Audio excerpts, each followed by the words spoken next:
Hello, welcome to my utopia. I named this utopia a utopia for you and me because this box is mainly focused on community. The class was called Who Am I? It's about identity, certain parts of your identity, so like race, religion, ethnicity, all that.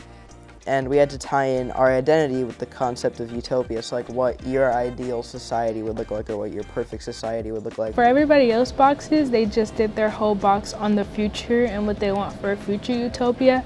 I decided to do a half and half, which is my present utopia and my future utopia. I feel like grass is really important. It's just a representation of humans. Originally, I was gonna cut the grass because I'm not sure, but you could tell it's like different layers and some grass is higher than other portions. And I feel like me as a person, I'm not perfect, I'm not neat and tidy. You may grow in some places more than you do others. Experiences and trauma can stunt or cause and encourage your growth. So the gate is probably the most important part of this project because it has a lot of big meaning to it, which is basically, this gate is basically a metaphor from the border of Mexico, where people, are being shut out for trying to have a good life. And basically what this gate is, it's just an open gate for people to have freedom and hope. So that's probably why I think this is the most important part of my project. In my present utopia, I did like a representation of my room because I feel like that's my utopia. That's where I feel my most safe at. So in my room, I have Black I'm Proud sign because I feel like being Black and being African American is a really key part of who I am and my identity. Outside of the identity parts, we had to connect some of the SDGs in. So I picked SDG 3, I believe, good health and well-being for the hospital. This garden also relates to SDG 2. SDGs are Sustainable Development Goal, and SDG 2 relates to zero hunger, because I believe everybody should be fed and have access to food, because it's not right that people need to starve every day.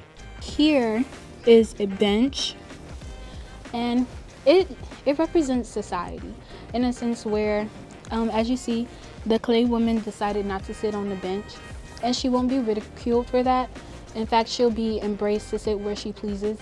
And it just represents how you can choose your own label in society without being judged or someone telling you that you should do this or you should sit there. Have the solar panel for clean and renewable energy.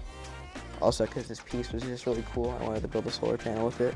So for my future side, I put together a peace sign and all different colored people, because when I was going around asking people what they would want in their utopia, they kept saying peace and everybody together and just safe. She's a representation of women, specifically Black women.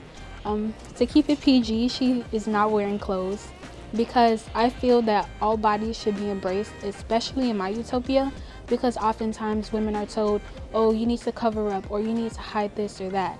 And I feel like it's really important that we accept people's bodies for how they come. It was a great opportunity to explore my identity and also explore other people's identity, which is very fun. And I got to learn a lot, which I'm very grateful for. And yeah, that's my project. Thank you.